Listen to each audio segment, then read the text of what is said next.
വർഷങ്ങൾക്ക് ശേഷം വീണ്ടും ഒരു വിനീത് ശ്രീനിവാസൻ ചിത്രം. മലയാളികൾക്കിടയിൽ എക്കാലവും ഫാൻ ബേസുള്ള ഒരു സംവിധായകനാണ് വിനീത് ശ്രീനിവാസൻ. തൻ്റെ ഫീൽ ഗുഡ് സിനിമകൾ കൊണ്ട് ഇതിനോടകം തന്നെ ബോക്സ് ഓഫീസിലെ ഉറപ്പുള്ള വിജയം എപ്പോഴും സമ്മാനിക്കുന്ന സംവിധായകൻ. ഹൃദയം എന്ന പ്രണവ് മോഹൻലാൽ ചിത്രത്തിന് ശേഷം വീണ്ടും വരുമ്പോൾ പ്രണവ്, ധ്യാൻ, നിവിൻ എന്നീ 3 പേര് തന്നെയാണ് സിനിമയുടെ ഏറ്റവും പ്രധാനപ്പെട്ട അട്രാക്ഷനും. മലയാള സിനിമാ ചരിത്രത്തിൽ ഒഴിവാക്കാൻ പറ്റാത്ത ഒരുപിടി കഥകളുടെ ഈറ്റില്ലമാണ് കോടമ്പാക്കം.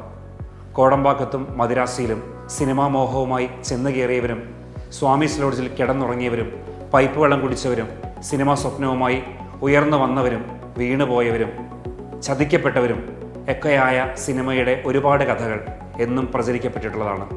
അത്തരത്തിലുള്ള ഒരിടത്ത് മറ്റൊരു കഥ കണ്ടെത്തും എന്നുള്ളതാണ് ഈ സിനിമയുടെ പ്രത്യേകതയും. ഒരുപാട് കഥകൾ പറയാനുള്ള വേണുവും ഒരുപാട് സംഗീതത്തെ സ്നേഹിക്കുന്ന മുരളിയും, ഇവർ 2 പേരും ഒന്നിക്കുന്ന അവരുടെ സൗഹൃദവും, അവിടെ നിന്ന് സിനിമ സ്വപ്നം കണ്ടുകൊണ്ട് മദിരാശിക്ക് വണ്ടി കയറുന്ന അവരുടെ സൗഹൃദത്തിലൂടെയാണ് ഈ സിനിമ സഞ്ചരിക്കുന്നത്. അത്രയും ഒന്നുമില്ലാത്തടത്ത് നിന്ന് സിനിമയെ കണ്ടു പരിചയിക്കുകയും പഠിക്കുകയും സിനിമയിൽ ചുവടുറപ്പിക്കാൻ ശ്രമിക്കുകയും ചെയ്യുന്ന ഒരുപാട് മനുഷ്യരുടെ കഥകൾ ഈ സിനിമ നമ്മെ ഓർമ്മിപ്പിക്കുന്നുണ്ട്. ഇൻ്റർവ്യൂകളിലെ താരമായ ധ്യാനും മോഹൻലാലിൻ്റെ പുത്രനായ പ്രണവും പ്രധാനപ്പെട്ട ഈ കഥാപാത്രങ്ങളെ അവതരിപ്പിക്കുന്നു എന്നുള്ളത് തന്നെ ശ്രദ്ധേയമായ കാര്യമാണ്. ധ്യാൻ എങ്ങനെയായിരിക്കും പല കാലഘട്ടങ്ങളുള്ള ഈ സിനിമയിൽ അടയാളപ്പെടുത്തപ്പെടുക? ഹൃദയത്തിന് ശേഷം എങ്ങനെയായിരിക്കും പ്രണവ് മോഹൻലാൽ തൻ്റെ അഭിനയ ജീവിതം മെച്ചപ്പെടുത്തുക? ഇതൊക്കെയും ആകാംക്ഷയുടെ കാത്തിരിക്കുന്നവരുടെ ഇടയിലേക്ക് അസാമാന്യമായൊരു കോംബോയായി, കെമിസ്ട്രിയായി ഈ 2 കഥാപാത്രങ്ങളും എത്തിച്ചേരുന്നു എന്നുള്ളതാണ്.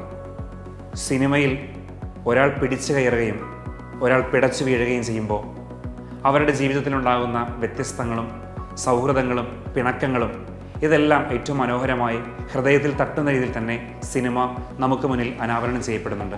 എങ്കിലും ചിലയിടങ്ങളിലെല്ലാം കണക്റ്റ് ആവാതെ പോയ രംഗങ്ങളുമുണ്ട്. അങ്ങനെ വളരെ ഇൻറ്റൻസും ഇമോഷണലുമായി കഥ പറഞ്ഞു പോകുമ്പോഴാണ് സെക്കൻഡ് ഹാഫിലുള്ള നിവിൻ പോളിയുടെ എൻട്രി. നിതിൻ മോളി എന്ന കഥാപാത്രം തന്നെ ഒരു സെൽഫ് ട്രോളിംഗ് കഥാപാത്രമാണ്. അവിടെ നിന്ന് അങ്ങോട്ട് സിനിമ മറ്റൊരു ദിശയിലേക്ക് സഞ്ചരിക്കുകയാണ്. കൂടുതൽ എൻഗേജിങ്ങും എൻ്റർടൈനിങ്ങുമായിട്ട് ആ സിനിമ അവിടെ കൊണ്ട് മാറുകയാണ്. സിനിമയിലെ ഗാനങ്ങളിലേക്കും പശ്ചാത്തല സംഗീതത്തിലേക്കും വന്നാൽ പതിവ് വിനീത് ശ്രീനിവാസൻ സിനിമകൾ കിട്ടാറുള്ള ഇമ്പാക്റ്റ് ഇല്ലാതെ പോകുന്നു എന്നുള്ളത് ഒരു നഷ്ടമാണ്.